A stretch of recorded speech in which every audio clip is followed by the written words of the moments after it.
چونکہ آمنے سامنے لشکر تھے تو خالد ابن ولید تک یہ خبر پہنچ گئی ابو عبیدہ رضی اللہ تعالیٰ عنہ۔ ابو عبیدہ اس وقت امیر بن چکے تھے، حضرت خالد کو حضرت عمر نے ہٹا دیا تھا۔ تو حضرت خالد نے ابو عبیدہ سے کہا مجھے 30 آدمی دے دو، میں ان 60,000 کا مقابلہ کروں۔ تو ابو سفیان رضی اللہ تعالیٰ عنہ کہنے لگے مذاق کر رہے ہو یا سنجیدہ ہو؟ کہنے لگے کفر میں تو بڑا دلیر بنتا تھا، بزدل بنتا ہے۔ کہنے نہیں، بزدلی کی بات نہیں، انصاف کی بات ہے۔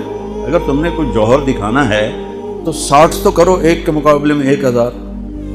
تو ابو عبیدہ کہنے لگے یہ ٹھیک ہے، اب خالد 60 لے جاؤ۔ کبھی دنیا میں نے بہت تاریخ پڑھی اللہ کے فضل سے، آپ نے بھی سنی ہوگی یا پڑھی ہوگی، کبھی دیکھا ہے کوئی ایسے انسانوں کا مجمع جو 60 کو لے کے 60,000 پہ حملہ کرنے چل پڑے؟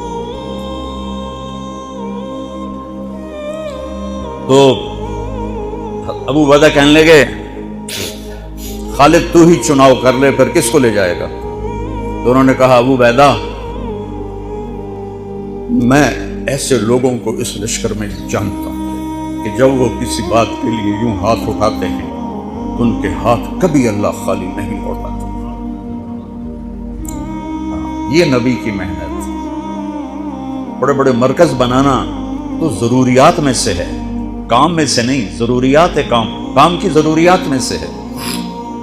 تو تو بلا جس کو بلانا ہے، تو پہلا نام لیا این عمرو التمیمی، این فضل بن عباس، این زبیر بن عوام، این رافع بن عمیرہ الطائی، این عبداللہ بن عمر، این عبد الرحمن بن ابی بکر، این ضرار بن الازور، این مقداد بن الاسود، این ابو ایوب الانصاری، این ہاشم المرقال۔ 60 آدمیوں کے نام، ان میں 44 انصاری تھے اور 16 مہاجر تھے۔ تو ایک انصاری کہنے لگا ہمیں مرواتے ہو، اپنوں کو بچاتے ہو؟ تو خالد کہنے لگے اللہ کی قسم ہرگز نہیں، میں نے یہ دیکھا نبی کریم کے ساتھ کہ مشکل وقت میں انصار کو آگے کرتے تھے، تو آج اس مشکل گھڑی میں نے انہیں آگے کیا ہے، سب کو اکٹھا کیا اور فرمایا جاؤ آج رات تیاری کرو۔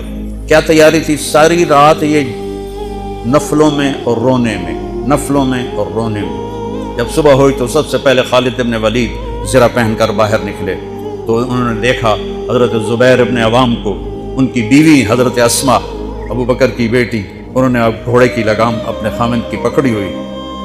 کیا عورتیں تھیں اور کیا مرد تھے، گھوڑے کی لگام پکڑے ہوئے لائیں اور زبیر کو لا کر حضرت خالد کے برابر کھڑا کر دیا۔ ضرار ابن ازور جو تھے وہ جب لڑتے تھے تو ننگے بدن لڑتے تھے، صرف احمد ہوتا تھا اور کرتا بھی نہیں، بنیان بھی نہیں اور زرہ بھی نہیں۔ کہتے میں تو شہادت کے لیے نکلتا ہوں، میں کیوں زرہ پہنوں، مجھے تو شہادت چاہیے۔